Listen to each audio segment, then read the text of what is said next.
I'm grateful to be speaking with you about important actions we're taking today to provide significant new support for British Columbians, while also managing our province's finances.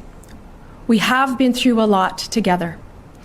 2020 has brought each of us many challenges, and I'm proud of the way that we have all come together to keep each other safe and healthy while we await a vaccine. With the weather growing colder and holidays approaching, we know this can be an especially hard time for people. Colder weather can mean the need to spend more on clothing or home heating or finding extra gift money for the people that we love. We understand that and want to ensure people can afford necessities, can pay their bills, and be able to enjoy the holiday season this year, despite the pandemic. We made a commitment to provide a recovery benefit to British Columbians this year, and I'm so pleased to announce that we have tabled legislation today to introduce the tax-free BC Recovery Benefit. Starting December 18th, people will be able to apply online for the benefit. Up to 3.7 million British Columbians will be eligible for this benefit. Individuals will receive a one-time payment of up to $500 for single people earning less than $62,500. Single people earning up to $87,000 will qualify for a reduced benefit amount. And families making less than $125,000 will receive up to $1,000. Families, including single-parent families, earning up to $175,000 will qualify for a reduced benefit. We expect hundreds of thousands of British Columbians to have their benefit directly deposited into their bank accounts before the end of this year. This will give people some breathing room and peace of mind, a bit more to spend on groceries, on coats, on boots for their growing kids, and special gifts to lift our spirits. We know that the pandemic has disproportionately affected people with lower incomes in our province. That is why at the start of the pandemic, we temporarily enhanced income and disability assistance. People who need the support of income and disability assistance in our province can apply for the new recovery benefit as well. They will also automatically receive a recovery supplement, an additional $150 a month starting in January right through to March. Add that to the BC Recovery Benefit that they can apply for. That means individuals on income and disability assistance could receive up to an additional $950 over those months. And families with both parents receiving income and disability assistance could receive up to an additional $1,900 through these programs. Now, these benefits will also help stimulate our local economy and support small businesses that are working hard and providing good jobs for people. This is an important part about how we recover. I'm looking forward to the swift passage of the bill that will provide an additional $2 billion in support for British Columbians. Next week, I will also be providing an update on the province's finances. Before the session closes, I will release a fall economic and fiscal update to show our spending to date in support of British Columbians, the state of revenues coming in, and the resulted projected deficit. Meanwhile, work is underway for our next budget. We are doing the important work to build a robust and meaningful fiscal plan, a plan centered on looking out for people and families, investing in healthcare and seniors' care to protect people and fight COVID-19, and building a recovery that includes everyone, not just those at the top. And while we do that work, we will continue to roll out support and new programs to help people and businesses recover. So I'm just wondering about the sliding scale. The legislation doesn't seem to be online yet, and in the press release there aren't any details. And I know it's a bit of a technical question, but I'm hoping you can walk through for me some of the points in terms of how quickly it goes down, in terms of how much you make and how much benefit you are eligible for. Okay, so I can give you why don't I just provide you with a couple of examples, and that might help. And if you want more detail about what the slide looks like, we can certainly get that to you. So a single parent with an annual income under or equal to $125,000 will get a one-time payment of $1,000.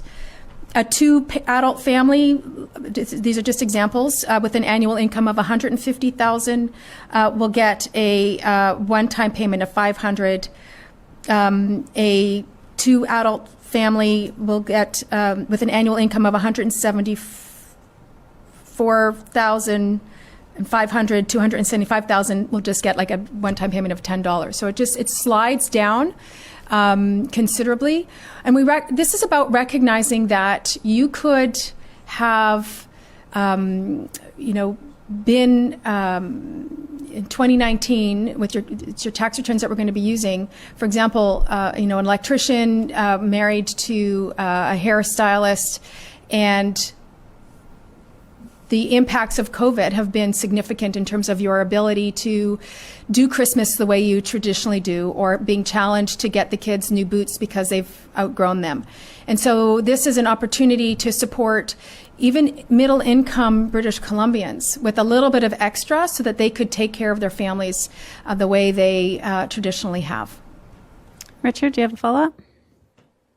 I think you just mentioned that it's based on the 2019 incomes. And as you know, a lot of British Columbians have seen a massive decrease in their incomes in 2020. This is sort of the people you're trying to help the most. So why go with 2019? And do you believe that there will be people, as you mentioned, an electrician, people who have lost work, maybe made quite a bit in 2019 and this year made not so much. So will there be people lost here, and why go with 2019? Well, this is why we have such a large scope in terms of those people that we're helping here, recognizing that. But if we were to wait for the 2020 tax returns, people wouldn't get a benefit until much later.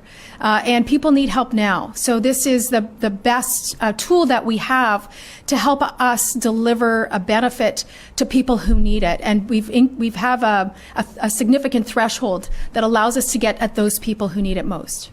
Minister, I was wondering how you arrived at the eligibility and the thresholds, the 62,005 and the 87,000 for individuals, and the under 125 up to 175 for families. So where did those numbers come from? So what I had said earlier is we recognize that if we're using the 2019 returns, we also want to make sure that we capture those people who in 2020 may have been significantly impacted by by the pandemic. And so we made sure that we included middle income British Columbians in that, recognizing that that middle income British Columbians have certainly been impacted by the pandemic.